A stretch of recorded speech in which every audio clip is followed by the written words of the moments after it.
Nous abordons aujourd'hui l'histoire de l'Asie mineure et de la Perse dans l'Antiquité. Il s'agit d'une période qui va du XVIe siècle avant Jésus-Christ à la fin du IVe siècle avant Jésus-Christ. Même il y aura peut-être un petit épilogue à la fin. Alors, l'histoire de ces pays apparaît souvent comme une introduction ou une annexe de l'histoire, je dirais, qui apparaît dans les programmes, à savoir, d'une part, l'histoire de la Mésopotamie, l'histoire de l'Égypte d'une part, et d'autre part, l'histoire de Rome et du monde grec. Toutefois, il faut savoir que les régions que je vais étudier avec vous aujourd'hui ont eu un rôle considérable en tant que vecteurs, je dirais, de toute une série d'idées qui ressurgiront par la suite dans le monde grec, dans le monde romain, voire même au Moyen-Âge. Alors, mon exposé comprendra deux parties. Dans un premier temps, je vous parlerai de l'Asie mineure, avec deux civilisations, d'une part les Hittites et d'autre part les Lydiens, et ensuite, deuxième partie, je traiterai de la civilisation perse, essentiellement de la deuxième moitié du VIe siècle avant Jésus-Christ jusqu'à la conquête de leur empire, donc dans la deuxième moitié du IVe siècle avant Jésus-Christ. Alors, quelques notions géographiques tout d'abord, qui permettent non pas de planter le décor, mais de comprendre un petit peu mieux la situation des peuples qui ont vécu dans ces régions.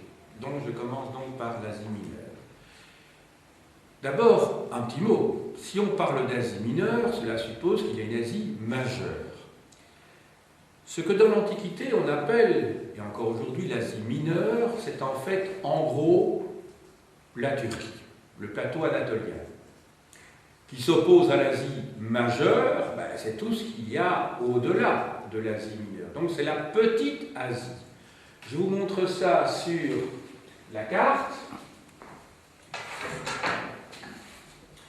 Donc l'Asie mineure, c'est ceci. Voilà. Donc vous voyez bien que c'est une toute petite partie de l'Asie. On est bien d'accord.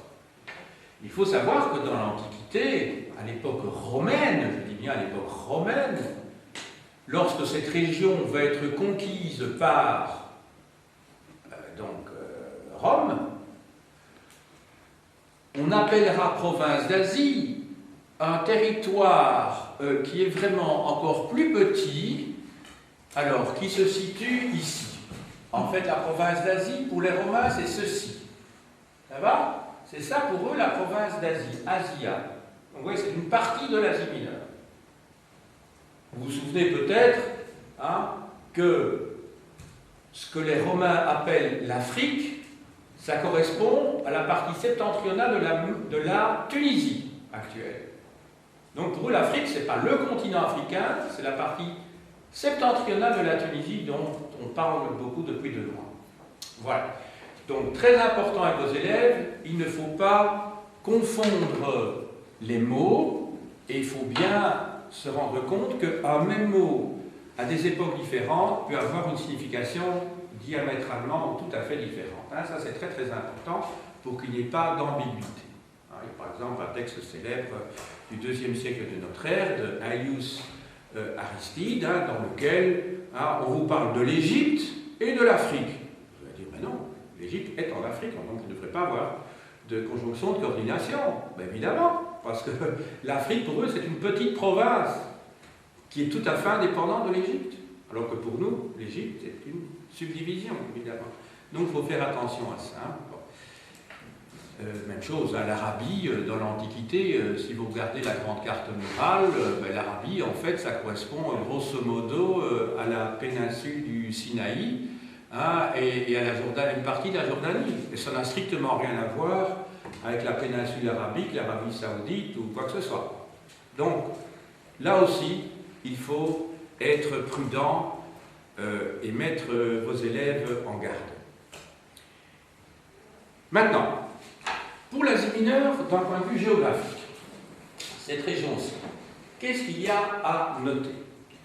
Eh bien, il y a tout d'abord ici ce que l'on appelle la chaîne pontique. Pourquoi pontique?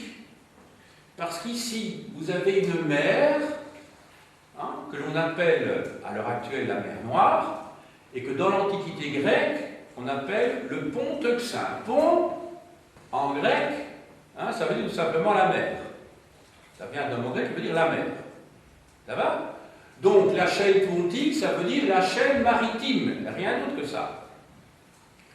Vous avez, outre la chaîne pontique ici, une chaîne de montagnes très importante ici que l'on appelle le Taurus. Vous voyez, Taurus. Et ici, vous avez même l'Anti-Taurus de l'autre côté. L'Anti-Taurus. Vous avez ici les monts d'Arménie. Et entre ces deux chaînes de montagnes, vous avez un plateau qui se trouve ici. Donc, autrement dit, vous avez un plateau qui, sur ses bords, hein, se relève avec deux chaînes de montagnes. Je simplifie un petit peu la géographie, mais en gros, c'est ça. Alors, vous voyez qu'il y a un fleuve très important ici, que dans l'Antiquité, on appelle l'Alice. Alors, rien à voir avec l'Alice près de chez nous, à Tournai, donc l'Alice, ça s'écrit comme ça. H-A-L-Y-S. Donc, c'est la forme d'une virgule à l'envers ici. Hein? Voilà, ceci c'est l'Alice. Vous avez encore quelques fleuves qui se trouvent dans le sud, dans la région de la Cilicie, ici, mais je voudrais que vous reteniez au moins le nom de ce fleuve-ci, qui est le Méandre. Et Méandre a donné le nom commun en français qui signifie, hein, vous savez ce que c'est un méandre? Hein, donc ça veut dire sinuosité, littéralement. Donc quand on parle de méandre d'une rivière, ça veut dire que c'est une rivière, hein, qui tourne beaucoup. Hein. Donc ici, on a l'impression que c'est plus ou moins effectivement rectiligne, mais en fait, vous pouvez vous dire qu'il y a beaucoup, hein, ce n'est pas une rivière en ligne droite. Voilà. Alors il y a une autre rivière qu'on ne voit pas ici, qui est la rivière Pactole, qui est secondaire évidemment par rapport à d'autres fleuves qui sont ici, mais qui a laissé son nom dans le vocabulaire communément utilisé en français. Ça signifie tout simplement avoir beaucoup d'argent, avoir le pactole. Et c'est important parce que vous avez des mines aurifères ici, où l'on exploite donc l'or en Asie mineure, et ce n'est pas sans conséquence par rapport à l'histoire de cette région, comme on le verra tout à l'heure. Ça va? Alors, toute cette région-ci, le plateau central, en fait, c'est une grande steppe.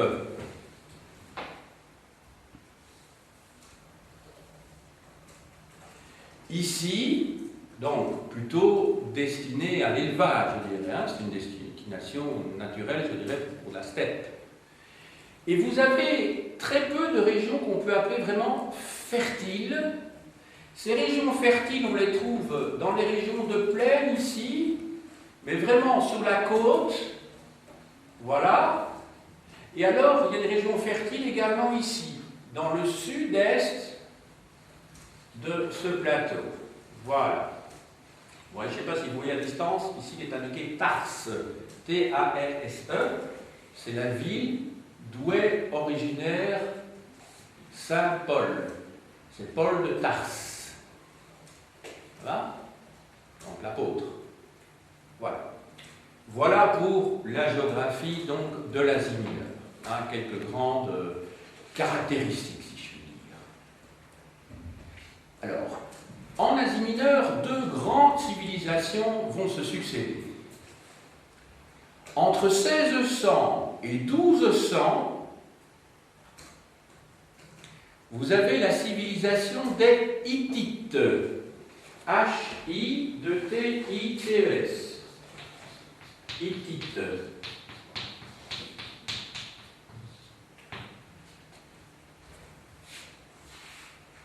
Et entre 750 et 546, vous avez la civilisation des Lydiens.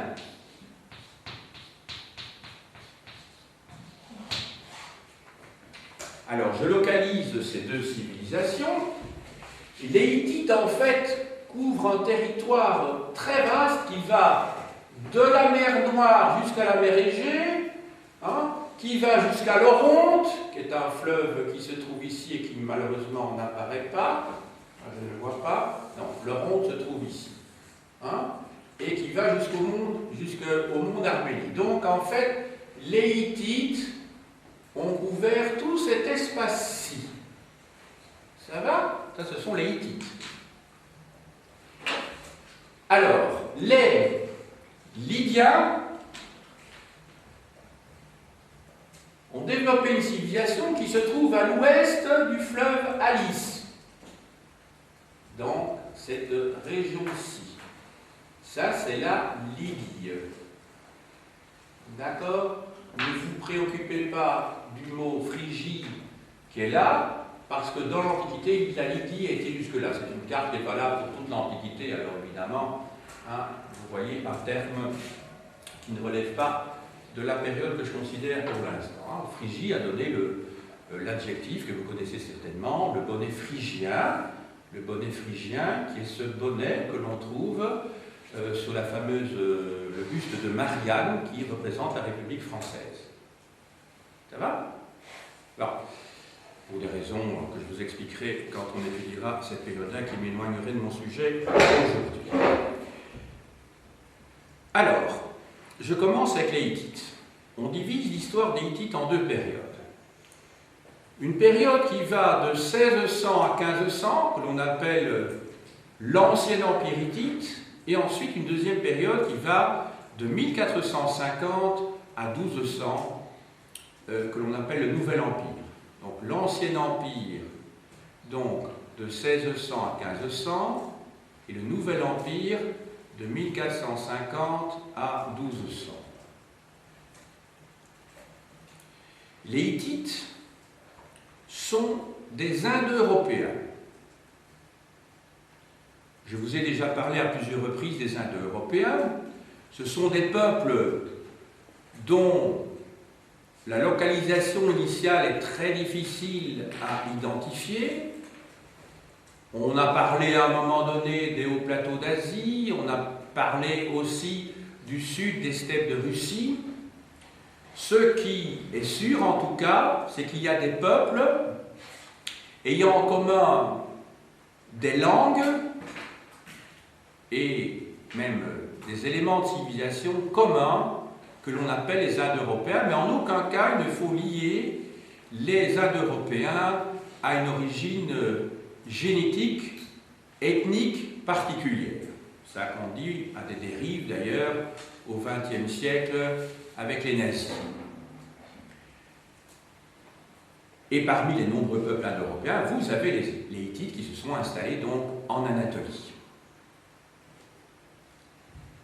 Alors, ces Hittites vont connaître leur apogée aux environs de 1450-1350.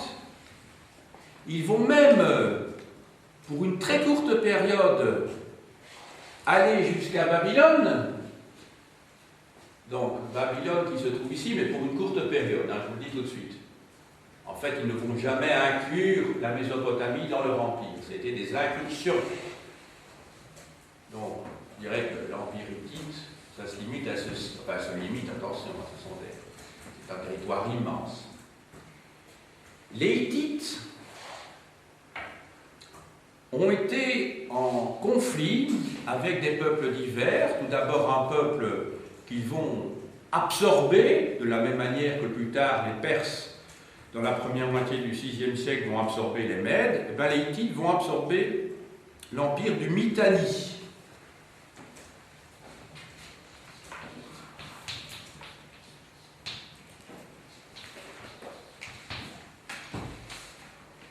L'empire du Mitanni, donc peuplé par les Mitanniens, par définition. Le Mitanni, donc l'empire du Mitanni, a servi longtemps de tampon entre les Hittites au nord, les Babyloniens au sud-est et les Égyptiens au sud-ouest.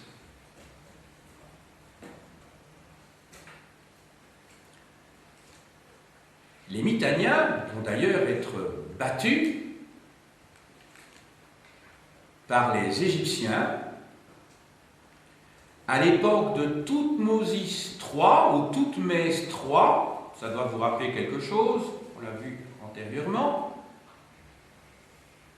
Vous vous souvenez, ce souverain, ce premier grand souverain du nouvel empire égyptien, ils ont été battus donc au tout début du XVe siècle par Thoutmôsis III, lors d'une bataille qui est la bataille de Megiddo.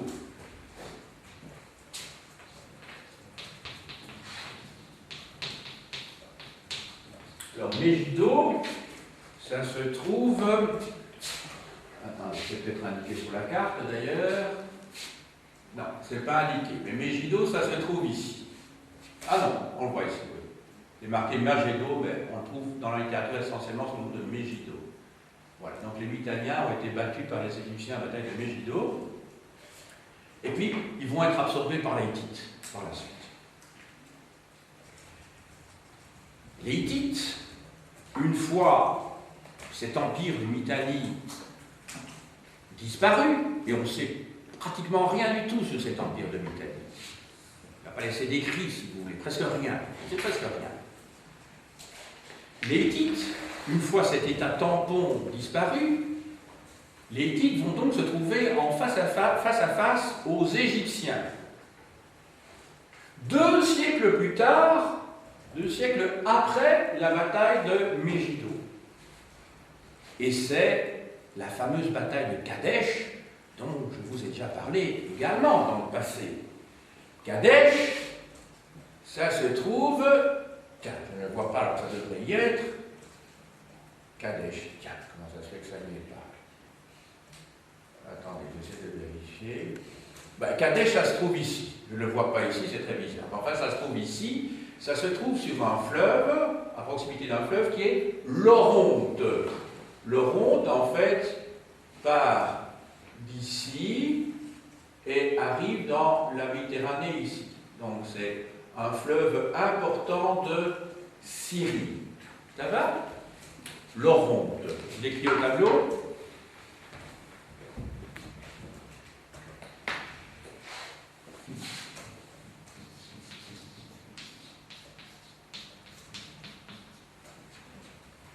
Kadesh, vous savez l'écrire, hein? On l'a déjà vu.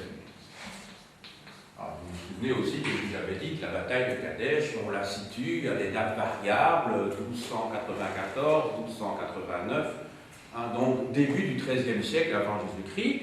La bataille de Kadesh, selon les sources égyptiennes, aurait été remportée par Ramsès II. Mais dans les documents hittites, également en hiéroglyphes, avec des hiéroglyphes hittites, ce n'est pas les mêmes hiéroglyphes du tout que les Égyptiens. Là, il est question que ce sont les Hittites qui ont gagné. C'est très difficile de savoir. Apparemment, c'était une sorte de victoire à la Pyrrhus pour les Égyptiens, et apparemment, ça a été une sorte de bataille qui n'a pas été vraiment décisive. D'ailleurs, je vous avais expliqué que, au lendemain de la bataille de Kadesh, a été rédigé le premier traité diplomatique connu entre 2 puissances dans l'histoire. Il y en a peut-être eu d'autres avant, mais en tout cas, on n'a pas laissé de traces.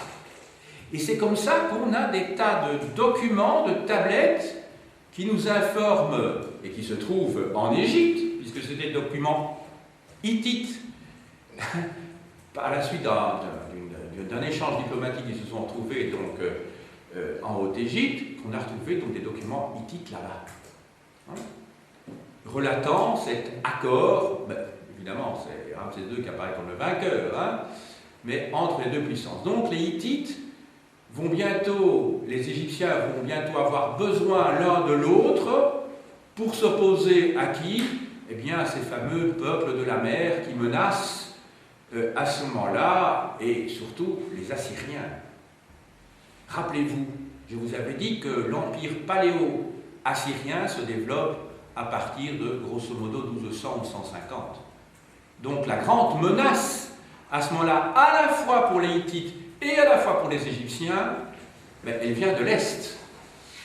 Donc les Assyriens, c'est cette région-ci, je vous le rappelle, initialement, capitale Ninive, hein, et les Assyriens, enfin à cette époque-là, j'étais peut-être encore sourd, et les Assyriens donc menacent à la fois les Hittites et menacent le couloir syro-palestinien où se trouvent les Égyptiens. N'oubliez pas qu'à l'époque de Ramsès II, toute cette région-ci est aux mains des Égyptiens. Quand vous êtes dans l'actuelle Palestine, ou dans l'actuel État d'Israël, ou dans l'actuel Liban, eh bien vous étiez en Égypte à cette époque-là. L'empire, donc le nouvel empire égyptien est très vaste. C'est un empire afro-asiatique.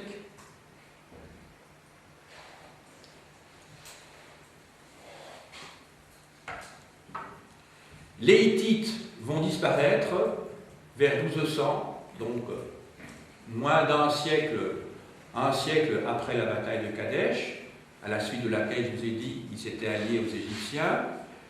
Vous savez que l'Égypte va décliner à partir de 1100. Il faudra attendre le 7e siècle pour que l'on puisse à nouveau parler d'une civilisation égyptienne digne de ce nom.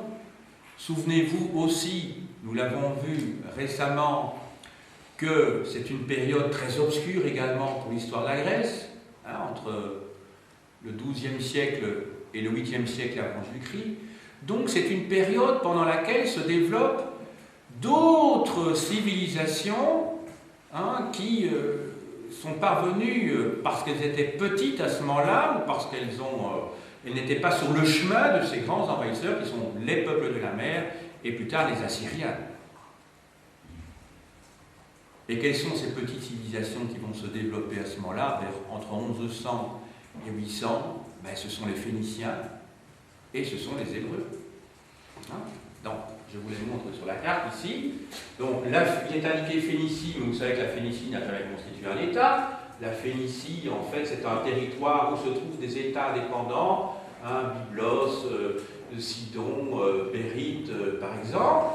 Hein, et puis, à ce moment-là, à partir de 1100, ben, c'est l'époque des juges, hein, ce qu'on appelle l'époque des juges, hein, en Israël, sur le territoire d'Israël actuel, qui va conduire un petit peu avant 1000 à la naissance d'un royaume avec Saül et puis David, et enfin qui connaîtra son apogée avec le roi Salomon au milieu du Xe siècle avant Jésus-Christ. Voilà. Alors, après vous avoir donné ces informations très générales sur le contexte de l'époque, j'en reviens aux Hittites et à leur civilisation. Alors, que sait-on sur les Hittites? Tout d'abord, qu'il s'agit d'une langue indo-européenne. C'est un Hongrois, qui maintenant, il y a un peu plus de 100 ans, a compris qu'il s'agissait d'une langue indo-européenne.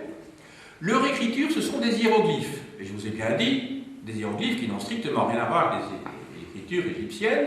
Autrement dit, c'est une écriture de type syllabique, si je puis dire, hein, avec des signes qu'on appelle sacrés, c'est pour ça qu'on dit hiéroglyphes. Hein, des petits dessins, si vous voulez, avec des petites sortes de clés de vie, des croix de vie, etc. Enfin, des tas de signes qui voilà, ne renvoient pas à des sons directement, mais ne renvoient pas à des lettres, mais renvoient à des syllabes plutôt. Alors, cette civilisation est connue par les documents que l'on possède, entre autres pour sa religion. Dans la religion hittite, vous avez un grand dieu, un dieu de la montagne, qui correspond grosso modo au Jupiter des Romains ou au Zeus des Grecs.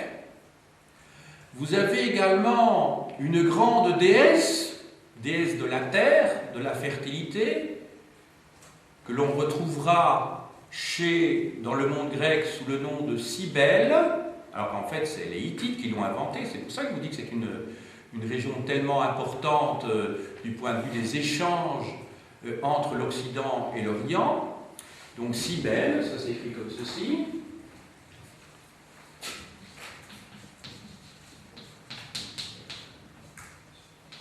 Et qui porte un autre nom également dans cette région, c'est Déméter. Là aussi, il en était question la semaine passée. Déméter, vous retrouvez dans l'étymologie, ça veut dire la déesse mère, c'est-à-dire la déesse de la terre. C'est sans doute une très vieille déesse, elle va remonter sans doute au début de l'agriculture, bien entendu. Et puis vous avez un dieu jeune, dans cette trilogie. Donc je vous ai dit un dieu puissant masculin lié aux montagnes. Vous avez ensuite une déesse mère, une déesse femme, une grande déesse. Et puis vous avez un dieu qui est jeune et qui sera repris dans la civilisation grecque sous le nom d'Adonis. Donc Adonis est un dieu qui vient d'Asie mineure.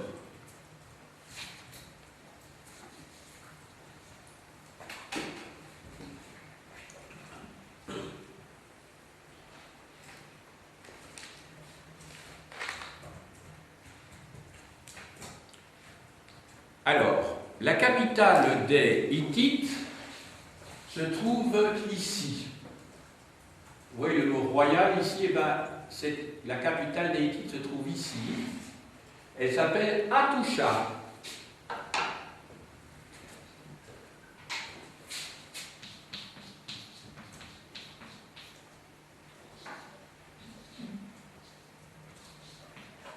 Hattusha. Le S avec un accent à l'envers, c'est comme pour les langues slaves, enfin c'est ainsi qu'utilisent les linguistes pour représenter donc le son ch. C'est Hattusha. Donc il reste des vestiges si vous allez dans la Turquie actuelle que vous pouvez visiter. Avec une grande porte des lions qui peut penser à la porte des lions à Mycène.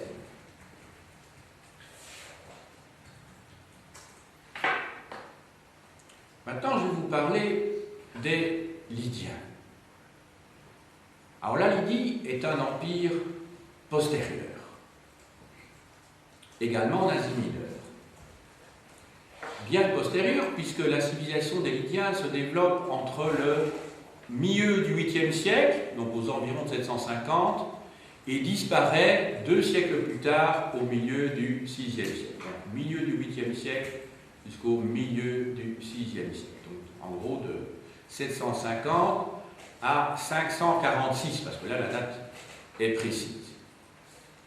Pourquoi 546? Parce que c'est le moment où Cyrus, l'empereur des Perses, bat le roi des Lydiens, Crésus, et met fin donc à ce royaume lydien.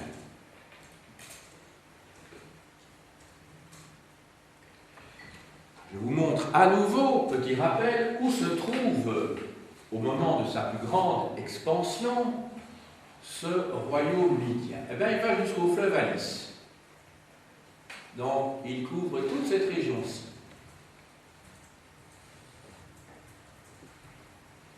Alors, l'idée centrale, parce que mon but est plutôt d'accorder du temps à la civilisation perse, l'important à retenir pour ce royaume lydien, c'est que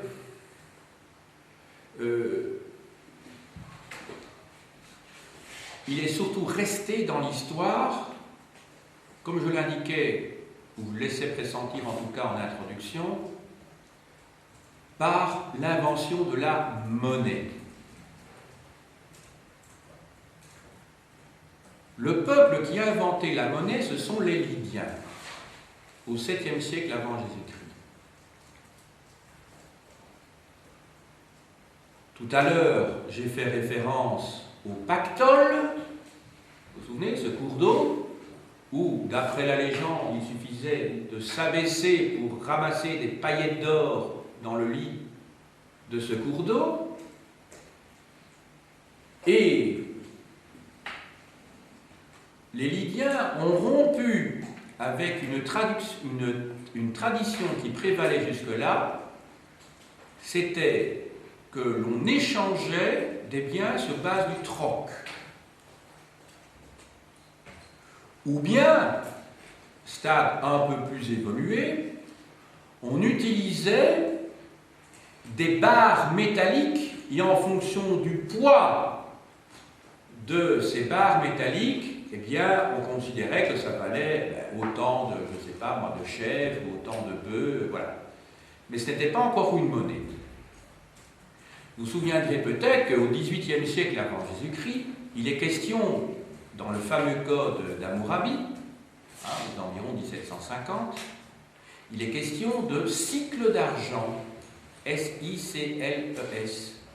Et je vous avais expliqué à l'époque que le mot cycle ne devait pas être considéré comme une monnaie, mais comme un instrument de paiement antérieur à la monnaie.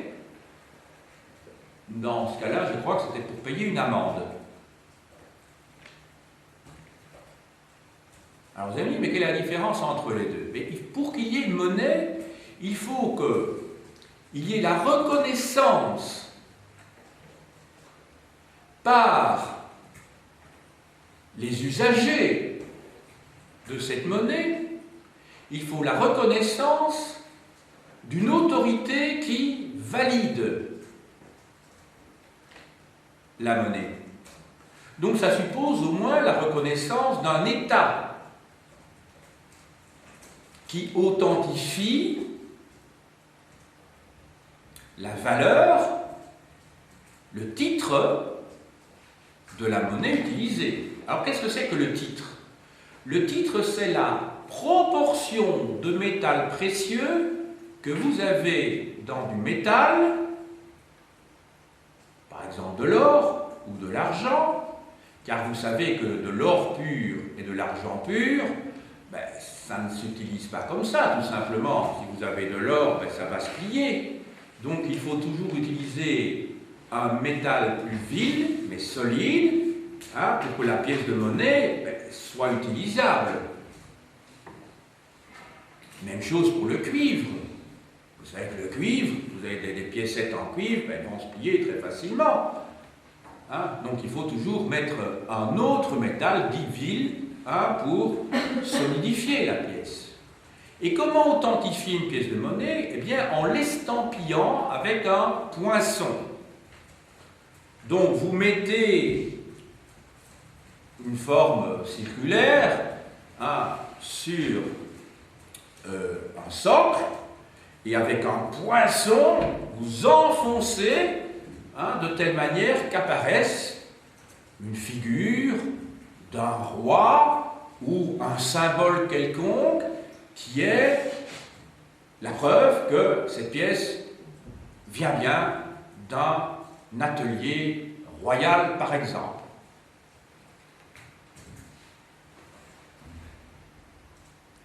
Donc c'est une invention quand même très très importante parce qu'elle va faciliter les échanges, d'autant plus que chaque pièce de monnaie aura, je dirais, une valeur fixe. Alors que les barres de métal dont il est question, là, les cycles dans le code d'Hammurabi, eh bien il faut chaque fois peser, et on n'est pas tout à fait sûr, parce que c'est un particulier qui va vous montrer cette barre en disant « Ah oui, ça c'est de l'or, ça c'est de l'argent, ça c'est du bronze, que sais-je » Ça va? Tandis qu'ici, vous pouvez avoir des pièces qui, une fois estampillées, une fois authentifiées, vont pouvoir être utilisées par n'importe qui et va être utilisées à de nombreuses reprises. On saura que ça vaut, comme à l'heure actuelle, X euros. Et cette pièce de monnaie va passer entre les mains de je ne sais pas combien d'usagers différents. Autrement dit, la monnaie, c'est en fait un instrument utilisé pour payer un bien que l'on échange contre un autre bien. Alors si le bien que vous avez en face de vous, si l'agent économique en face de vous estime que ça vaut 3 fois plus, ben, il faut donner 3 pièces de monnaie. Vous voyez, mais on a un système assez simple. Et puis vous pouvez avoir des subdivisions de la monnaie aussi. Hein. Des drachmes, des oboles, par exemple. À Rome, vous aurez les sesterces, les as, que sais-je, des talents qui vous permettront donc de payer en fonction du bien que vous voulez acquérir. Alors, Crésus est à l'origine d'un mythe qui est celui du roi Midas, ce roi qui, d'après les métamorphoses d'Ovide, chaque fois qu'il touchait quelque chose, le bien se transformait en or. Évidemment, ça s'est retourné contre lui, car les gens qu'il chérissait, et en particulier un de ses enfants, si je me souviens bien, mes souvenirs qui remontent quand même à mon secondaire, mes souvenirs sont précis, eh bien, quand il prend à un moment donné sa fille, si mes souvenirs sont bons, ou son fils se transforme en or, qui n'était pas l'objectif premier. Et donc, on voit tout de suite la morale, et ça, c'est que l'argent ne fait pas le bonheur. Hein. Donc, l'argent n'est pas tout, bien entendu. Alors, Crésus, persuadé que le roi de Babylone et le pharaon vont le soutenir contre les Perses, décide de faire la guerre à Cyrus à ce moment-là.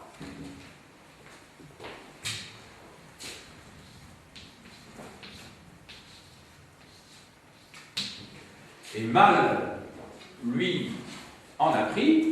Il se fait battre par Cyrus, et en 546 avant Jésus-Christ, le royaume lydien tombe et va être englobé par cette puissance qui est en train de naître au Proche-Orient, qu'est l'Empire perse. Alors maintenant, j'en arrive évidemment au gros morceau de cette leçon, c'est-à-dire l'histoire politique et l'histoire culturelle de la Perse. Les Perses sont des Indo-Européens, comme les Mèdes d'ailleurs, qui se sont établis au début du 2e millénaire avant Jésus-Christ dans l'Iran actuel.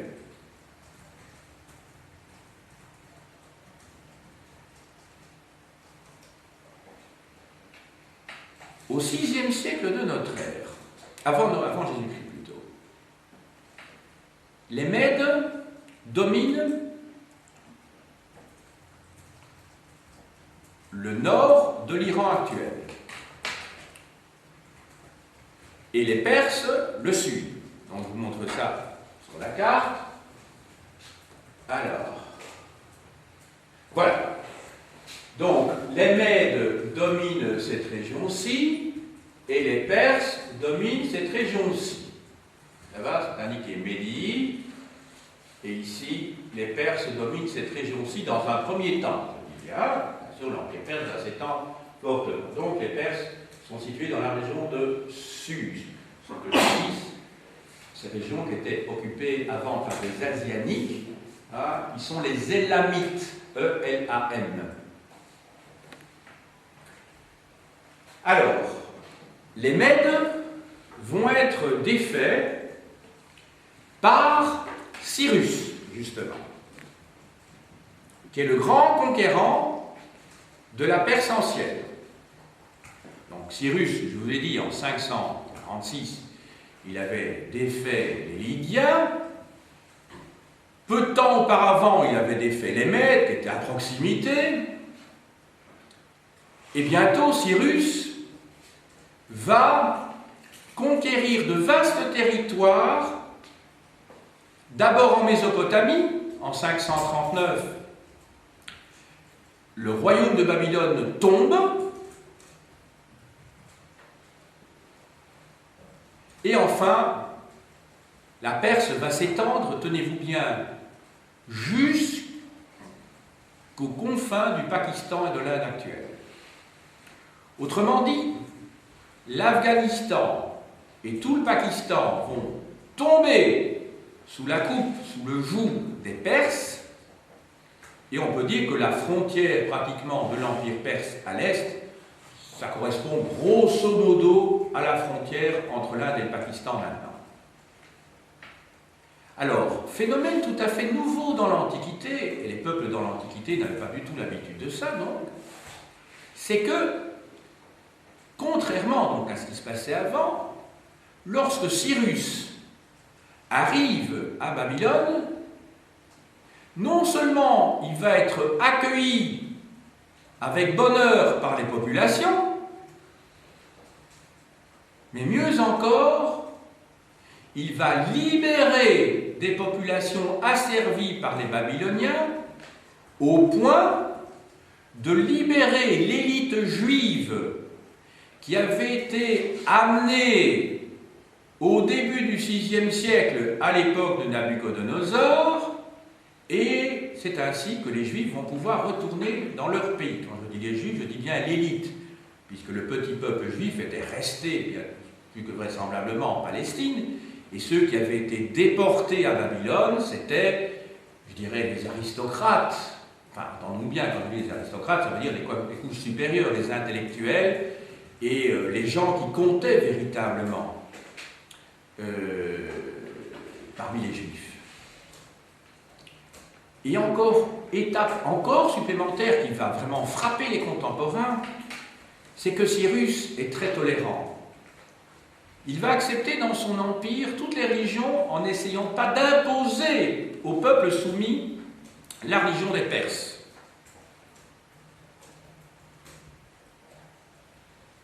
Et c'est ainsi que toute une littérature, en particulier au XVIIIe siècle, de notre ère, cette fois, va insister sur l'esprit de tolérance de Cyrus. Étape suivante. Cyrus meurt dans des conditions pas très claires, non élucidées, en tout cas par les historiens, et lui succède Cambyse. Alors, Cambyse.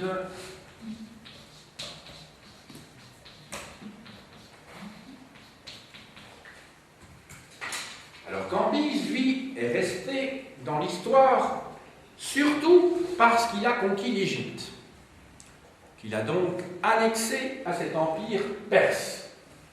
Donc, toute l'Égypte est annexée à partir de 525 à l'empire perse. Donc vous voyez quel chemin parcouru en une trentaine d'années. Donc, un peu avant le milieu du VIe siècle, vers, je crois que c'est aux environs de 555, quelque chose comme ça, Cyrus bat les Mèdes. 546, Cyrus va annexer le royaume lydien. Ensuite, 539, il annexe la Mésopotamie, parce qu'on ne parle plus des Assyriens à ce moment-là. Hein, c'est l'époque du royaume de Babylone, l'époque où l'empire assyrien dominait, c'était le 7e siècle avant Jésus-Christ. L'empire assyrien a disparu vers les années 620, 609 si mes souvenirs sont bons. Et très rapidement, c'est un empire néo-babylonien qui prend le dessus, avec entre autres Nabuchodonosor, et en 539, donc, la Mésopotamie est conquise et rentre dans l'orbite persane. Je vous ai expliqué aussi qu'avant la mort de Cyrus, les Perses ont été, évidemment je ne peux pas aller plus loin, mais donc jusqu'à la frontière actuelle de l'Inde et du Pakistan, puisque l'Indus fait partie de cet empire perse. C'est pratiquement la limite d'ailleurs, l'Indus qui se trouve à l'heure actuelle, comme vous le savez, non pas en Inde, bien que ce fleuve ait donné son nom à l'Inde, mais il se trouve au Pakistan. Je dirais même, c'est, l'artère vitale du Pakistan. Vous savez les dégâts qu'il y a eu il y a un an, les terribles inondations qui ont dévasté le Pakistan. Et là, c'était de l'eau qui venait des montagnes, qui ont complètement... voilà. Alors, ravager donc le Pakistan. Et enfin, donc, je vous dis, 525, l'Égypte est conquise par Cambyse. À partir de ce moment-là, donc, l'Égypte n'existe plus en tant qu'État indépendant, que ce soit très clair. Autrement dit, l'empereur des Perses est en même temps pharaon, si vous voulez. Le successeur de Cyrus, là, a un projet qui est celui de conquérir l'Europe du Sud-Est. Il veut traverser, enfin, il l'avait déjà fait d'ailleurs, non seulement le Bosphore, mais conquérir les cités grecques, les battre. Or, les Perses connaissaient déjà les Grecs. Pourquoi? Je vous ai expliqué dans un cours antérieur que le monde grec est beaucoup plus vaste que la République grecque, l'État grec actuel. La Grèce actuelle, c'est pratiquement ce territoire-ci. Ça va? Plus toutes les îles d'Amérique Égée, avec les Cyclades, les Sporades, Rhodes et la Grèce. Donc la Grèce actuelle, c'est ceci. Ça va? Toutes les îles qui se trouvent le long de la côte turque. Mais dans l'Antiquité, le monde grec, et je dirais même les forces vitales du monde grec sur le plan intellectuel, se trouvent dans les colonies qui se sont implantées ici depuis le milieu du 8e siècle avant Jésus-Christ. Donc il y a des colonies ici. Et parmi ces colonies, qu'est-ce qu'on trouve? Entre autres Milet, Thalès de Milet, vous vous souvenez, l'inventeur du fameux théorème? Eh bien, il vit dans la Turquie actuelle, Éphèse.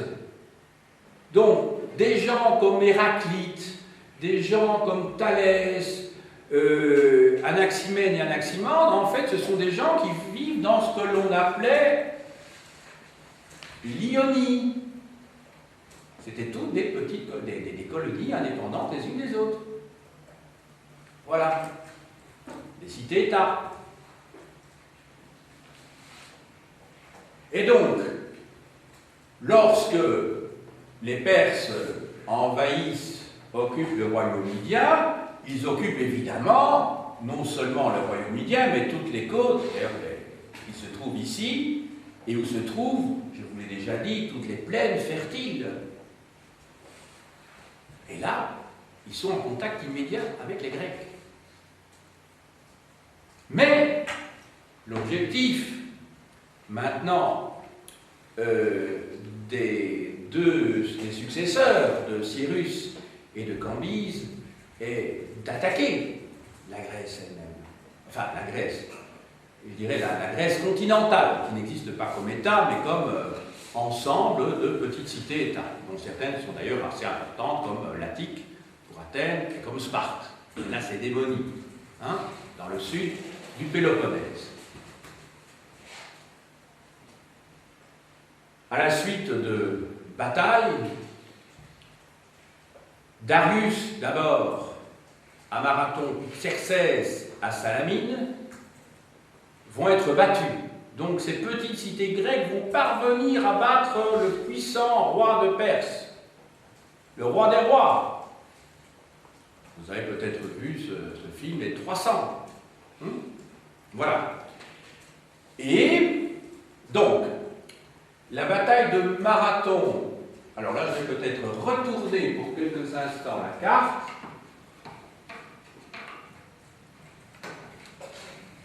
Voilà.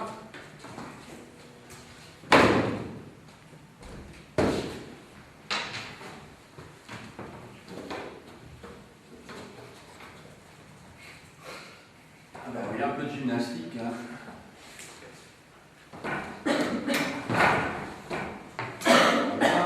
C'est pas très important parce que c'est pour quelques minutes seulement.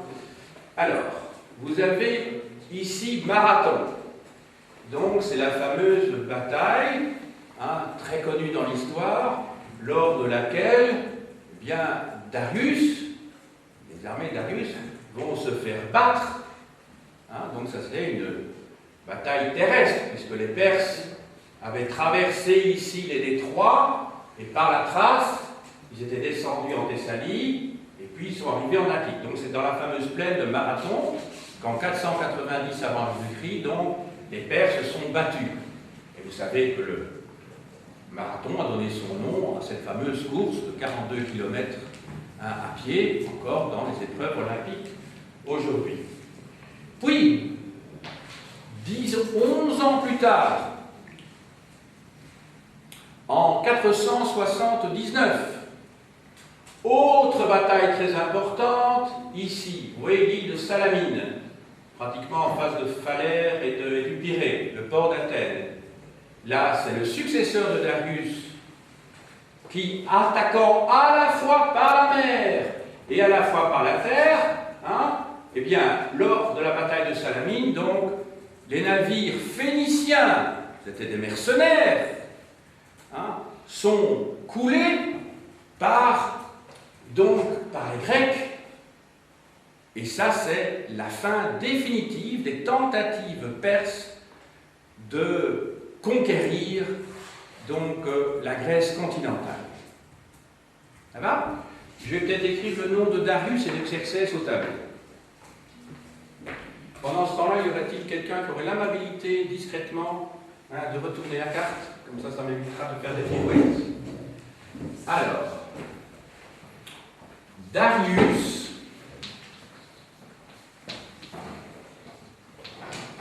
et d'autre part Xerxès.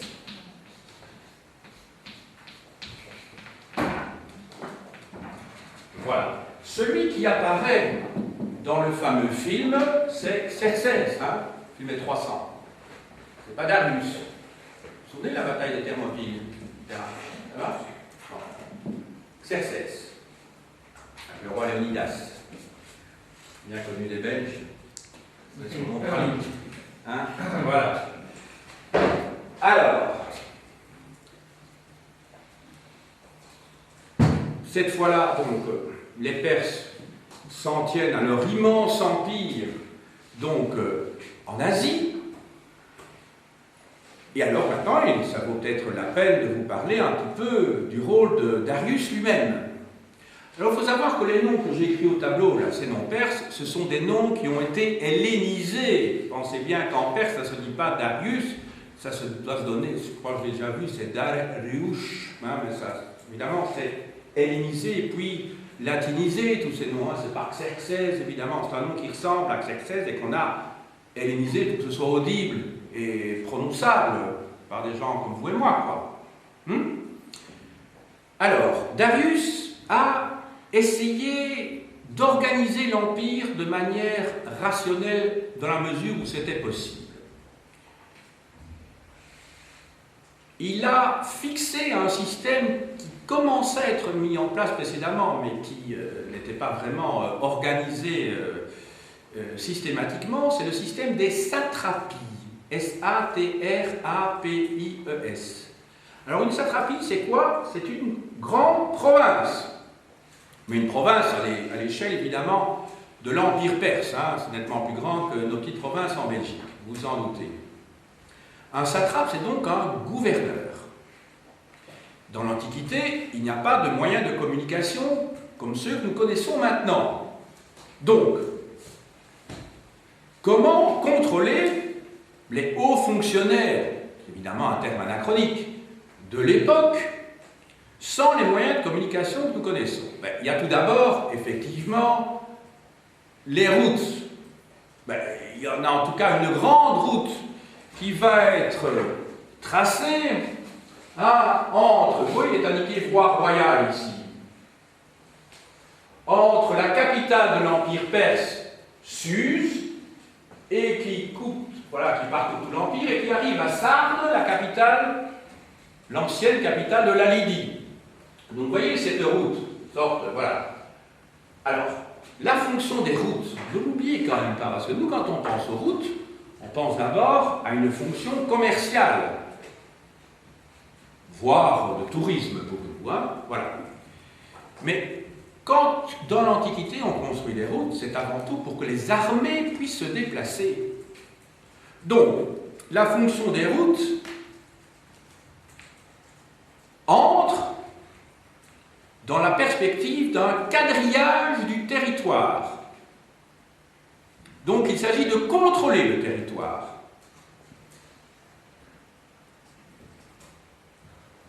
On verra plus tard, dans le courant d'année, pourquoi les Romains ont construit leurs fameuses chaussées. Il y a encore des témoignages de chaussées romaines, hein, la chaussée Brunehaut. Vous allez alors du côté de Wemmel, au nord de Bruxelles, il y a la chaussée romaine, par exemple. Hein, donc ce sont des traces de grandes routes qui ont été construites par les Romains, mais essentiellement pour permettre aux légions de se déplacer et de contrôler le territoire. Hein, ce n'était pas dans un but, je dirais, de favoriser le commerce. C'était utilisé aussi par les commerçants. Et donc, en fait, ces routes construites par les Perses, en particulier cette route-là, c'était essentiellement une route destinée aux courriers qui pouvaient, une fois qu'ils étaient sur cette voie royale, pouvoir communiquer rapidement à l'empereur, au roi des rois, puisque c'est comme ça qu'il s'appelait, au roi des rois, eh bien, les informations qu'il voulait avoir. Alors, les satrapies, je vous disais il y a quelques minutes, ce sont des grandes circonscriptions administratives, donc des provinces, mais entendons-nous bien, ce ne sont pas des départements comme à l'époque, qui ont été créés comme à l'époque de la Révolution française, avec un État jacobin très centralisé, pas du tout. Donc, à cette époque-là, il faut pouvoir surveiller. Et comment on surveille? Eh bien, en flanquant à côté du satrape des personnages qui sont là pour vérifier s'il fait bien ce qu'il doit faire. Il y a tout d'abord un secrétaire royal. Alors, le rôle du secrétaire royal, c'est d'informer le pouvoir central, entendons bien central dans ces États antiques qui ne ressemblent vraiment pas à nos États actuels, pour informer donc le pouvoir central de ce qui se passe dans les provinces, ou vice-versa, le pouvoir central envoie des émissaires. Donc ça passe dans un sens ou l'autre. Donc le rôle du secrétaire royal, c'est de faire les allers-retours sur la fameuse route dont je vous parlais tout à l'heure. Enfin, pas lui directement, il envoie des émissaires. Lui, c'est un haut fonctionnaire, et il envoie donc des courriers sur cette fameuse voie royale ou sur les voies qui y aboutissent. Vous avez aussi un général, c'est-à-dire un chef de l'armée perse de la région dans chaque province, dans chacune des satrapies.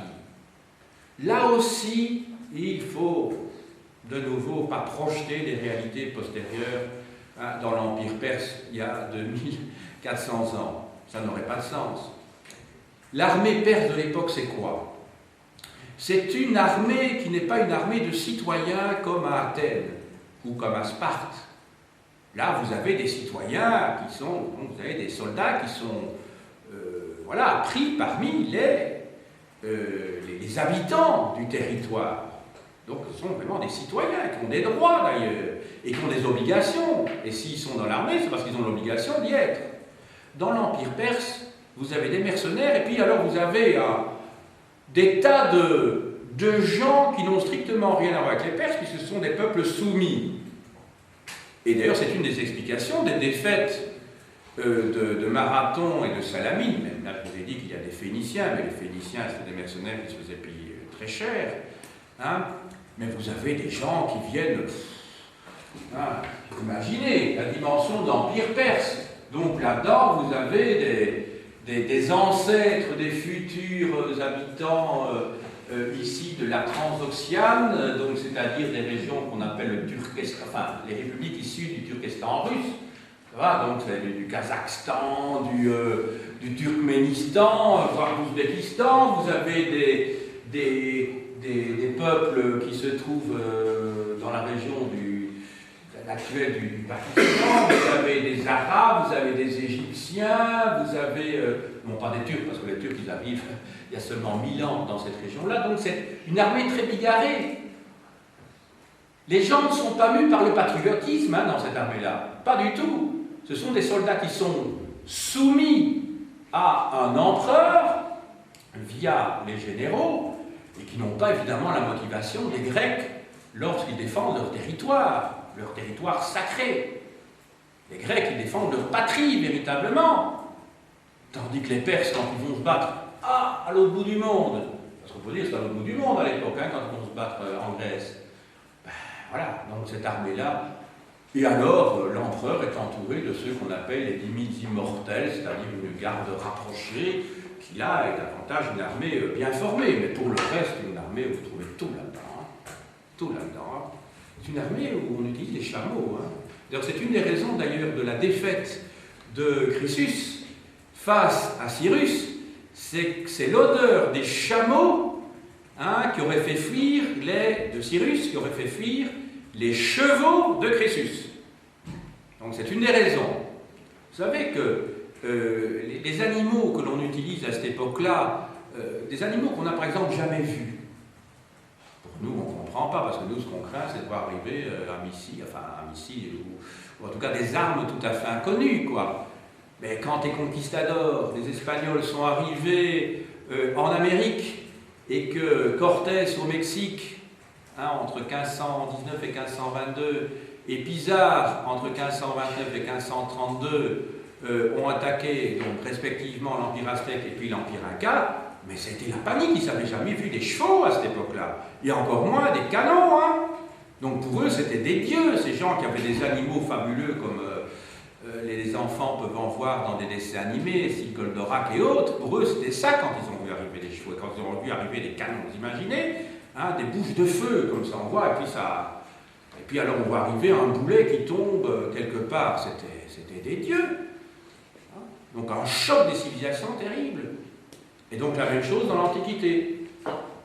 Voilà. Enfin, je ne vais pas insister là-dessus, mais donc il faut essayer d'imaginer aussi les désastres psychologiques que peuvent induire, je dirais, l'arrivée de populations, d'animaux plutôt venant de très très loin. Hein. C'était une révolution quand à la cour de Charlemagne, Haroun el-Rachid, donc au 8e siècle, a envoyé 2 éléphants, vous imaginez, avec sa chapelle, 2 éléphants, au 8e siècle. On n'a jamais vu des éléphants. Voilà, les éléphants ont un rôle très très important dans les batailles de l'Antiquité. Hein. Voilà. Bon. Alors, je vous parlais de l'organisation de l'Empire, je vous parlais donc d'une part du satrape qui est flanqué dans le secrétaire royal, il y a également un général, donc ce sont des personnes qui se neutralisent quelque part un petit peu, et puis vous avez l'envoi régulièrement d'inspecteurs envoyés directement par Sus, par l'empereur de Perse. Et ces inspecteurs, c'est un petit peu l'équivalent des missi dominici, dont il sera question lorsque vous serez en seconde dans l'Empire carolingien. Ce sont des gens qui vont voir si il n'y a pas justement une collusion entre le gouverneur, le satrape, d'autre part le général, et peut-être que le secrétaire royal a peut-être été corrompu lui-même. Ce principe de gouvernement, où on ne remet pas entre les mains d'une seule personne le gouvernement justement d'une province, est un principe que l'on trouve à travers toute l'histoire. Hein. À l'époque de Louis XIV, hein, les intendants vont être là vont flanquer les gouverneurs militaires des provinces qui étaient des nobles, alors que les intendants devaient toute leur carrière au roi. Les intendants vont avoir, eux, la réalité du pouvoir, et finalement, les grands féodaux qui avaient menacé la monarchie absolue au milieu du XVIIe siècle, pendant la fronde parlementaire et la fronde des princes, hein, donc entre 1648 et 1651, eh bien voilà, c'est la fin de la féodalité, réellement, et c'est l'installation vraiment de la monarchie absolue, que le système des intendants. Donc vous voyez qu'en Perse, l'empereur de Perse a déjà la conscience hein, qu'il faut dominer véritablement ces satrapes pour éviter qu'ils ne prennent leur indépendance, fassent sécession, le cas échéant, et fassent tout simplement ce qu'ils veulent. Ceci dit, hein, qu'il s'agisse de l'empereur de Perse ou qu'il s'agisse des satrapes, dans tous les cas, vous avez un système de prédation avec des impôts très très lourds. qui ne vise pas du tout le bien commun, donc les impôts ne sont pas destinés à construire, j'allais dire, des hôpitaux, des écoles, enfin c'est une boutade que je fais ici, hein, ou construire des routes pour le bien de la population, non, simplement on ponctionne au maximum les populations, les peuples, sous la forme de tribus. Hein, ben voilà. Et on centralise évidemment ces masses de richesse qui arrivent à Suse. Je vous ai beaucoup parlé de Suse jusqu'à présent. Hein, voilà. Alors Suse a été la capitale des Perses à certaines périodes, mais à d'autres périodes, vous avez eu également Persépolis. Suse était la première des capitales à l'époque de Cyrus. Par la suite, par exemple à l'époque de Darius, c'est Persépolis. Il y a eu également Parsagade, vous voyez ici. Là-bas, il y a eu Batane également. Donc vous voyez, ce sont les 4 capitales de l'Empire perse, et ces monarques ont pu siéger à des endroits différents. De la même manière que les Assyriens, chaque fois qu'un roi devenait roi d'Assyrie, il fondait sa propre capitale. Hein. Pensez à Assur, Ninive, Khorchabat, etc. Là-bas, on a des tas de récits d'ailleurs de fondation de villes à l'époque assyrienne. N'oubliez pas que les Perses, ce sont des sédentaires, d'accord, mais enfin, c'est une sédentarisation qui est relativement récente et qu'il y a beaucoup de nomades également dans cette région-là.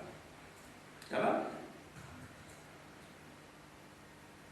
D'ailleurs, ce serait peut-être pas plus mal que je vous fasse également un petit topo géographique de la région, parce que ici, tout paraît plat, donc toujours sur une carte par définition, et vous qui faites beaucoup de géographie, vous devez le savoir, c'est qu'en fait, ça ne reflète pas du tout la réalité.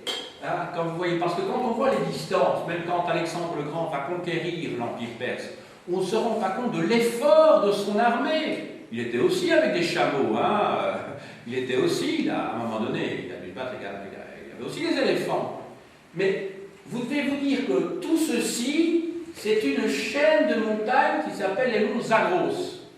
Ici, vous avez une chaîne de montagnes juste avant la mer Caspienne. L'Iran, en fait, c'est un plateau dont la partie centrale est un désert tout à fait aride.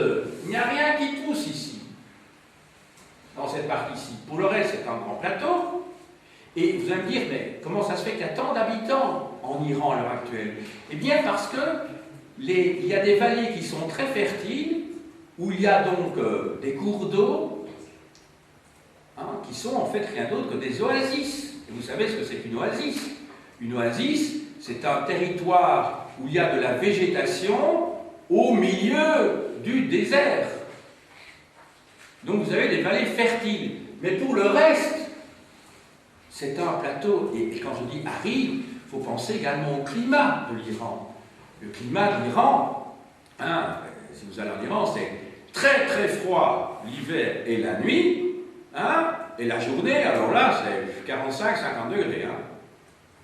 N'oubliez pas, hein, je ne sais pas si vous voyez, on est à la même hauteur ici que la Mésopotamie. Regardez ici ces fameux déserts syriens, le désert jordanien, arabique. Donc c'est une région extrêmement difficile à vivre. Hein. D'ailleurs, qui se prolonge ici par le désert qui se trouve dans le nord de l'Inde, hein, dans le Rajasthan. C'est le désert de Thar, je crois. Donc c'est des régions très très dures. Voilà. Alors maintenant, il me reste à vous parler, car on approche tout doucement de la fin, donc je vais vous donner quelques éléments sur la civilisation des Perses. Et en particulier sur leur religion. Et pourquoi leur religion? Parce qu'il en est resté des traces, comme je l'indiquais dans l'introduction, en préambule donc de mon cours. Il y a plusieurs formes dans la religion perse. Et moi, je vais m'attacher principalement à la religion populaire, qui est une sorte de syncrétisme de la religion officielle, de la réforme de Zoroastre et de cultes locaux. Alors, quelles sont les grandes caractéristiques de cette religion? Dans cette religion s'opposent deux grands principes, le principe du bien et le principe du mal. Le Dieu du bien, ou le principe du bien, est représenté par un Dieu qui est Ahura Mazda. Rien à voir avec la marque de voiture. Hein. Ahura Mazda. Ça va? Ahura Mazda. Vous l'écrivez avec OU. Hein? Ahura Mazda. Le Dieu du bien. Et en face de lui, il y a le Dieu du mal, qui est Ahriman.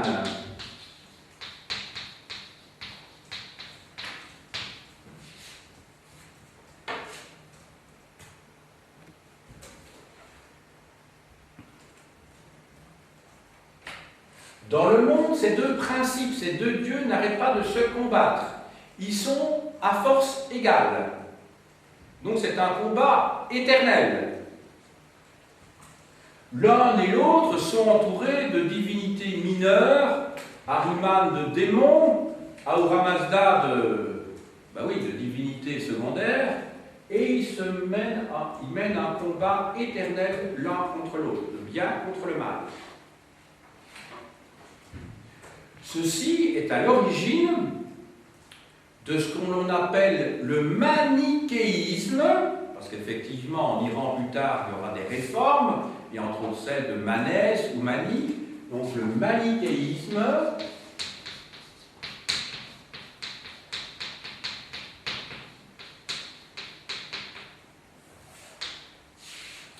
Le manichéisme, qui n'est rien d'autre qu'une vision de l'organisation de l'univers, du monde, basée sur l'opposition constante entre deux forces, le bien et le mal. Et on va le retrouver très tard, hein, ce système manichéiste. La preuve, c'est qu'on dit encore à l'heure actuelle, vous connaissez l'adjectif, quand on dit quelqu'un, tu es un peu trop manichéen, toi. Quand on dit quelqu'un qui est manichéen, ça veut dire qu'il voit tout en blanc et en noir. Il ne connaît pas le gris. Ça va? Quand on dit quelqu'un qui est manichéen. Et cette opposition entre ces deux principes, on va même le retrouver par des voies diverses, hein, qui vont arriver en Occident. On va même le retrouver, tenez-vous bien, hein, encore au XIIIe siècle en Occident. Au XIIe et XIIIe siècle, au moment où se développe l'hérésie cathare. Vous avez peut-être déjà entendu parler des cathares dans le sud de la France. Eh bien, les cathares, il s'agit vraiment d'une hérésie, pensent qu'il y a le bien et le mal, et qu'il y a une opposition entre les deux. Et le mot cathare lui-même vient d'un mot grec qui veut dire les purs. Ça va? Les purs. D'ailleurs, le mot catharsis, qu'on utilise en français qui vient du grec, veut dire simplement l'épuration. Hein? Une catharsis. Donc les cathares, hein, ce sont les purs. Vous connaissez peut-être Montségur, bon, il y a les châteaux de cathares qui se trouvent dans le sud de la France et ils ont été battus par Simon de Montfort. Ça va? Bon. Alors, dans cette religion, il y a des personnages qui jouent un rôle important, ce sont les mages. Alors, qui sont ces mages? Ces mages, je les comparerais volontiers aux brahmanes qui apparaissent, je dirais, après l'époque védique en Inde. Donc les brahmanes, c'est, je dirais, l'âge d'or des brahmanes. Il y a toujours des brahmanes à l'heure actuelle, tout d'abord. Hein. Mais la religion brahmanique, c'est une religion qui domine l'Inde du Nord dans la première moitié du premier millénaire avant Jésus-Christ. Donc avant l'instauration de l'hindouisme proprement dit. Donc le brahmanisme succède au védisme, deuxième moitié du deuxième millénaire avant Jésus-Christ, et précède, à partir de 300, grosso modo, l'hindouisme. Les brahmanes, si vous avez suivi mon cours d'histoire des religions hier, pour ceux qui étaient présents, hein, vous savez que ce sont des prêtres, en fait. Hein.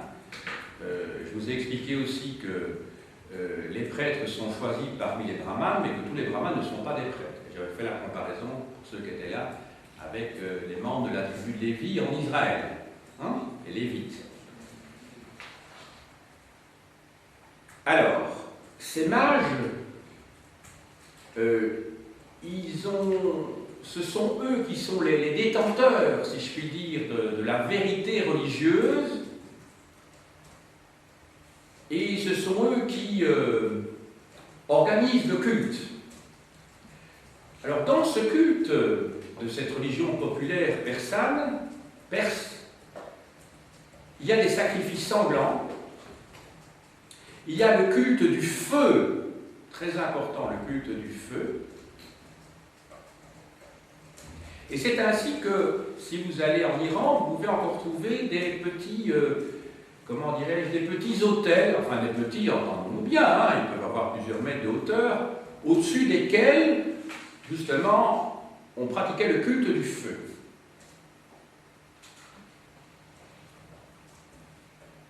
Un autre personnage qui est important dans la mythologie perse, c'est Mitra.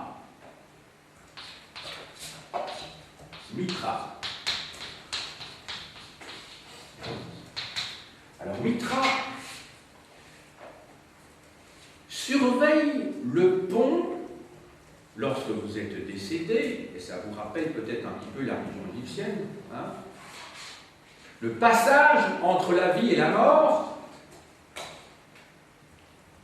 Et tenez-vous bien, c'est lui qui va décider si, oui, vous pouvez aller dans un séjour, un paradis. D'ailleurs, le mot paradis est un mot perse. Hein, paradis. Au début, je crois que c'était un mot d'origine grecque, para, qui veut dire à côté d'eux, et puis dit, je me disais que ça venait d'une origine qui voulait dire ceux qui sont près des dieux, mais c'est pas ça. Paradis, ça vient d'un mot persan. Et donc, soit ils rejoignent ce séjour enchanté, si vous voulez, soit au contraire, ils sont jetés dans ce que nous appellerions l'enfer, dans un séjour des morts négatifs. C'est Mitra qui fait ce choix.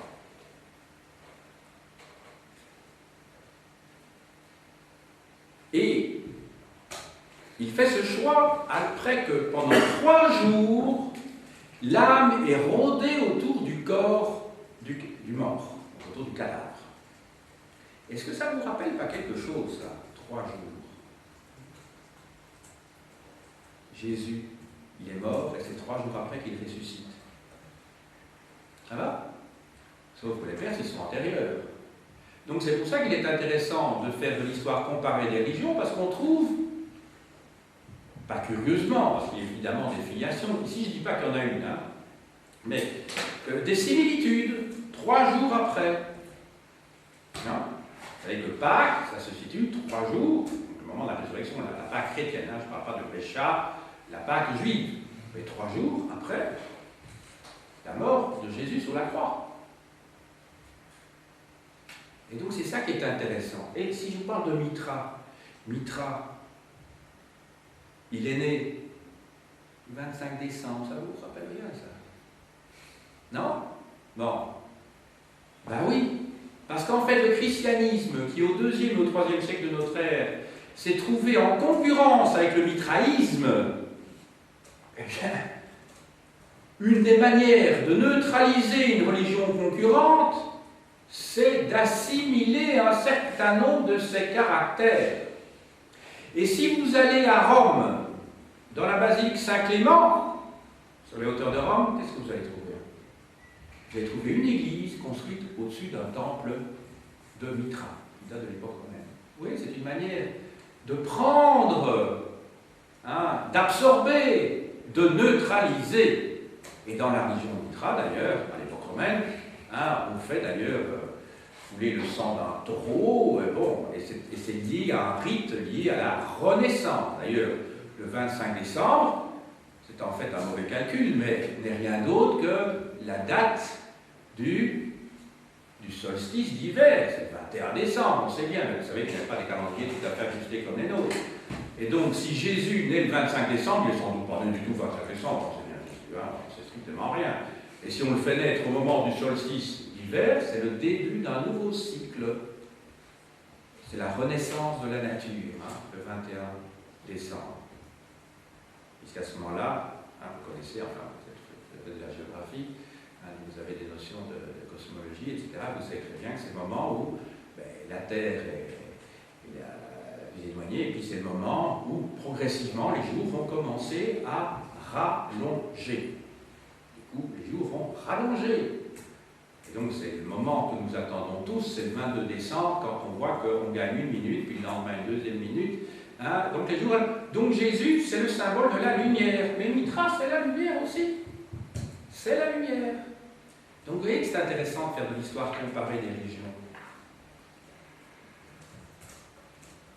Alors, la religion des Perses, eh bien, ce qu'on appelle la religion des Parsis, et le mot Parsi, vous pensez bien que ça vient du mot perse, elle est toujours pratiquée sur la côte occidentale de l'Inde. On parle toujours des Parsis. C'est une religion qui existe toujours, avec le culte du feu.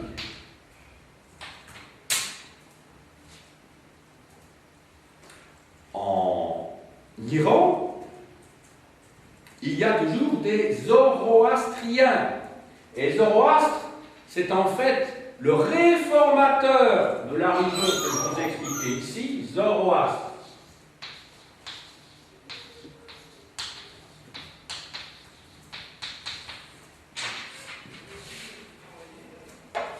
Dans l'Antiquité. Ça va? Nietzsche, d'ailleurs, vous connaissez peut-être l'œuvre de Nietzsche, ainsi parlait Zarathustra. Donc c'est de nouveau en perse. Hein, Zarathustra, Zoroastre. Voilà.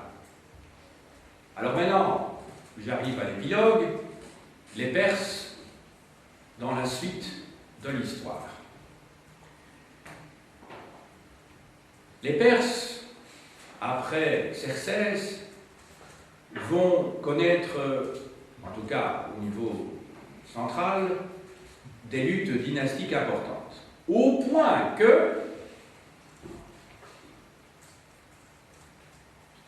des Perses vont engager des mercenaires grecs, tenez-vous bien, alors que c'était leurs ennemis d'antan, pour combattre contre leurs propres frères, si je puis dire.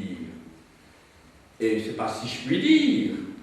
Quand je prends le cas de Cyrus le Jeune, à la fin du 5e siècle de notre ère, pour battre le roi Artaxerxès, autrement dit son frère, donc Artaxerxès,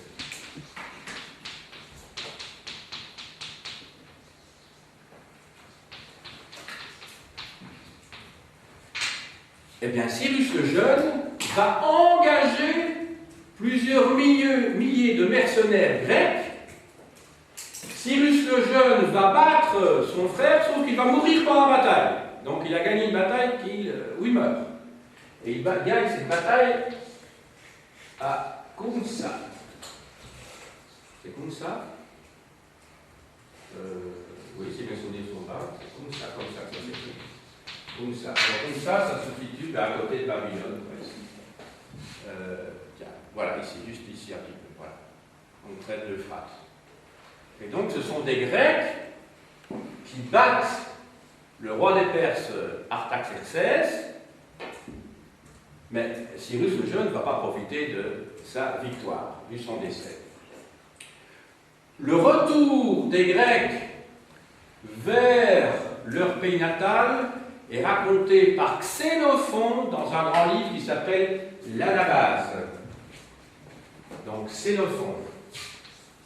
Xénophon était donc le chef de ce mercenaire, et qui est aussi connu comme historien grec. Xénophon. Alors, au IVe siècle, vous connaissez le destin. Bon, il y a eu Darius II, Darius III. Darius III est finalement battu par Alexandre le Grand, qui est ce roi macédonien, qui, dans la deuxième moitié, enfin, dès la mort de son père, Philippe II de Macédoine, va se lancer à la conquête de l'Asie. Il ne fait d'ailleurs que reprendre le rêve de son père. Et Alexandre va donc conquérir tout l'empire perse.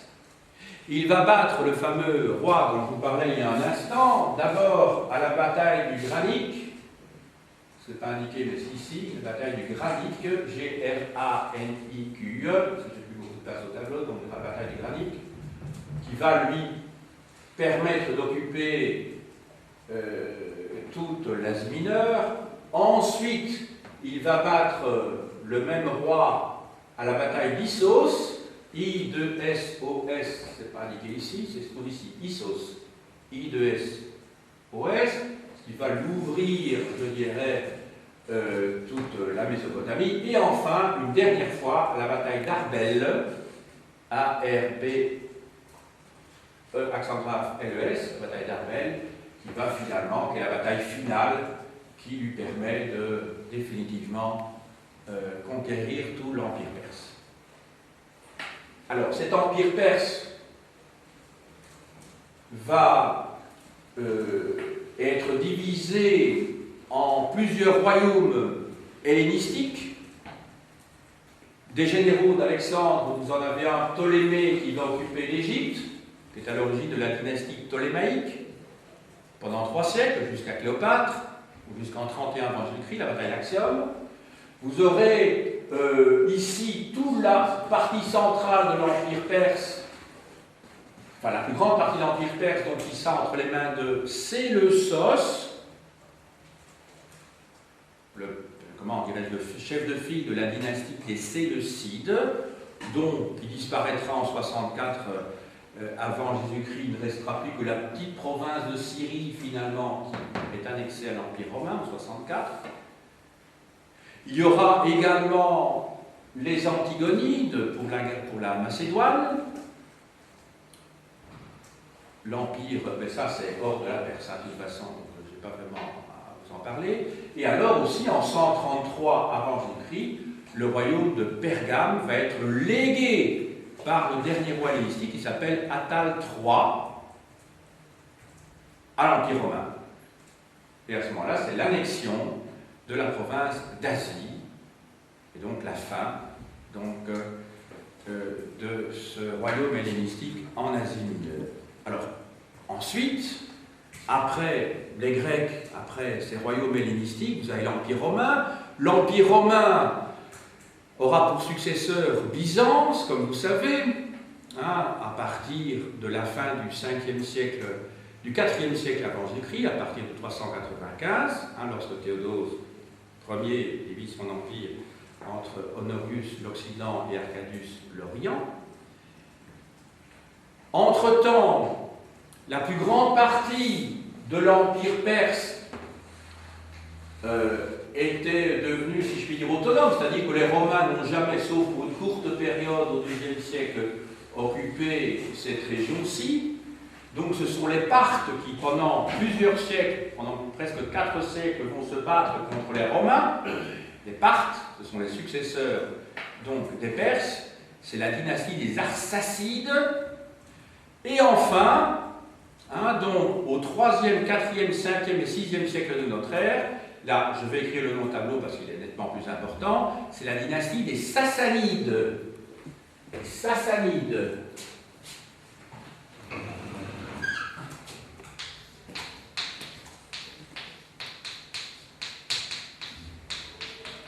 Alors, cette dynastie des Sassanides sera en lutte constante contre les Byzantins.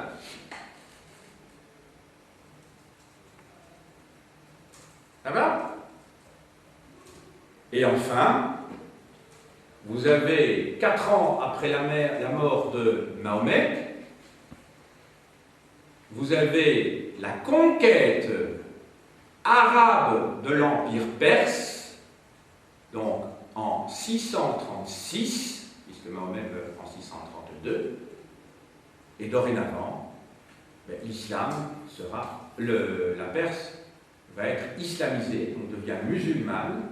C'est la fin presque complète. Il y a encore des zoroastriens pour l'instant en Iran. Vous imaginez ce que ça doit être dur d'être zoroastrien dans une république islamique dirigée par des ayatollahs, par le personnage que l'on connaît, Ahmadinejad, à l'heure actuelle. Et il y a encore des zoroastriens. Donc, à partir de ce moment-là, la Perse est intégrée au monde musulman, mais n'oubliez jamais que l'Iran n'est pas un pays arabe. Beaucoup de gens font la faute. ce sont des Indo-Européens. Ils parlent une langue apparentée au français, puisque ce sont des Indo-Européens. Ils n'ont rien à voir avec les Arabes, sauf que l'occupation arabe a eu quand même une influence très importante, c'est que il y a pratiquement les 2/3 de l'Iranien qui sont indo-européens, et maintenant un bon quart qui est d'origine arabe, quand même. Ils ont une écriture arabe, par contre. Mais ce ne sont pas des Arabes. Si vous allez en Iran, hein, vous allez voir que l'accent n'a strictement rien à voir avec ce que vous pouvez entendre à Damas ou à Bagdad. Mais ils ont eu un rôle très important dans l'islam. D'ailleurs, l'islam qui va se développer en Iran, c'est une sécession de l'islam orthodoxe officiel. Ce ne sont pas des sunnites, ce sont des chiites. Donc ils ne sont pas d'accord sur la succession des califes. Et donc il y a une bataille importante qui a fait qu'ils se sont déjà, au 7e siècle de notre ère, ils se sont séparés des sunnites. Et les chiites, on les trouve où? En Iran, bien entendu. On les trouve dans le sud de l'Irak. On le trouve dans plusieurs émirats de la péninsule arabique. Vous voyez ce qui se passe pour l'instant à Bahreïn. Qu'est-ce qu'ils veulent, entre autres choses, les insurgés à Bahreïn? Ils veulent que le roi, qui est un sunnite, quitte le pouvoir parce que plus des 3/4 de la population est chiite à Bahreïn. On ne voit pas Bahreïn ici, mais Bahreïn c'est quelque part ici, donc à côté du Qatar. Bahreïn est uni, du Qatar, donc dans le golfe Persique, en fait. Voilà. Et alors, dans le domaine de l'art, pour le Moyen-Âge, pensez à ces fameuses, même pour le 16e et le 17e siècle, alors là, c'est la dynastie des Séfévides, parce que l'islam éclate définitivement, si je puis dire, en état séparé, enfin la grande Oumma, enfin, l'État musulman éclate définitivement, en tout cas en 1258, quand le califat de Bagdad est aboli. Ce sont bientôt les Turcs qui vont reprendre la notion de califat, mais vous allez voir au 16e et 17e siècle une nouvelle dynastie, qui est la dynastie des Séfévides, encore une autre dynastie. Et le Shah d'Iran, le Shah d'Iran est un souverain qui est tout à fait indépendant à ce moment-là de l'Empire ottoman. Et vous avez jusqu'en 1979, donc jusqu'il y a maintenant, ça fait quoi, une trentaine d'années, un empereur en Iran. Le dernier empereur s'appelait Mohammed Reza Shah Pahlavi. Voilà, là, c'était un nouvel empire, si vous voulez, mais qui n'avait plus rien à voir avec le précédent. Et le Shah d'Iran a voulu moderniser, industrialiser à outrance, mais dans le cadre d'une monarchie absolue de droit divin. Et c'est ainsi qu'en 1979, il s'est mis tout le monde à dos, et en particulier les musulmans, l'ayatollah Khomeini revient de Paris, il vivait dans la banlieue de Paris, et depuis 30 ans, vous avez une république islamique qui s'est installée en Iran. Et donc l'idée centrale à retenir, c'est que l'Iran n'est pas un pays arabe. Voilà. Je vous montre maintenant quelques livres. Alors, tout d'abord, un dictionnaire des civilisations de l'Orient ancien de Guy Rachet chez Larousse. Alors, les premières civilisations, vous avez tout un chapitre sur les civilisations que j'ai expliquées aujourd'hui, donc à la fois sur les Lydiens, sur les Hittites et enfin sur les Perses, les premières civilisations des despotismes orientaux à la cité grecque, sous la direction de Pierre Lévesque, Peuple et civilisation. Voilà. Alors, sous la direction de Paul Garelli, qui a enseigné au Collège de France, le Proche-Orient asiatique, dans le tome 1, vous avez des chapitres très intéressants sur les Hittites. Donc le tome 1 porte sur des origines aux invasions des peuples de la mer, dont je vous ai parlé tout à l'heure, au XIIe siècle. Voilà. Alors l'avantage de la collection Nouvelle Bio, je le rappelle, c'est que vous avez une partie bibliographique de plusieurs dizaines de pages au début, puis vous avez ensuite l'exposé des faits, et enfin une partie recherche. Alors, de Isabelle Cloque-Fontanille, les Hittites, très bon que sais-je. Sur les Hittites encore, un numéro de mai 1994, le numéro 193, les Hittites, civilisation indo-européenne à fleur de roche. Donc c'est les dossiers d'archéologie. Alors le monde des Hittites, alors, qui a pour auteur Margaret Rinschneider, chez Buchet-Chastel. Alors, de Pierre Briand, professeur au Collège de France, alors là c'est la brique, si vraiment vous êtes passionné par le sujet, Histoire de l'Empire perse, de Cyrus Alexandre chez Fayard. Ouvrage très savant, mais c'est vraiment l'ouvrage de référence sur le sujet. Moi-même, je vous avoue que je n'ai lu que la moitié, étant donné la quantité de choses, il y a combien de pages? Ouf, il y en a plus de 1000, vous voyez, près de 1200 pages. Alors, sur l'Iran, la Perse de Cyrus Alexandre, le numéro 227, octobre 1997, le dossier d'archéologie. Donc vous devez imaginer que les palais perses, et en particulier celui de Persépolis, étaient recouverts de pierres comme ça, émaillées, représentant des animaux fabuleux, comme celui que vous voyez apparaître ici. Alors, Empire perse d'Alexandre au Sassani, donc c'est la suite du précédent, numéro 243, mai 1999. Je vous rappelle que les Sassanides, c'est cette dynastie qui règne entre le 3e et le début du 7e siècle de notre ère. Et sur les Parthes, vous savez, les Parthes qui ont menacé Rome entre au 2e, 1er siècle avant Jésus-Christ et 1er, 2e siècle après, vous avez le numéro de dossier d'archéologie, numéro 271, mars 2002. Et encore deux petits livres, enfin petits entre guillemets, de Xénophon, que je vous citais tout à l'heure. Œuvre complète, tome 2. Vous avez dans le tome 2 l'Anabase. Et enfin, dans l'Histoire des religions, tome 1, volume 1, en folio essai, vous avez un bon exposé de ce que c'est que la religion de Zoroastre. J'ai dit.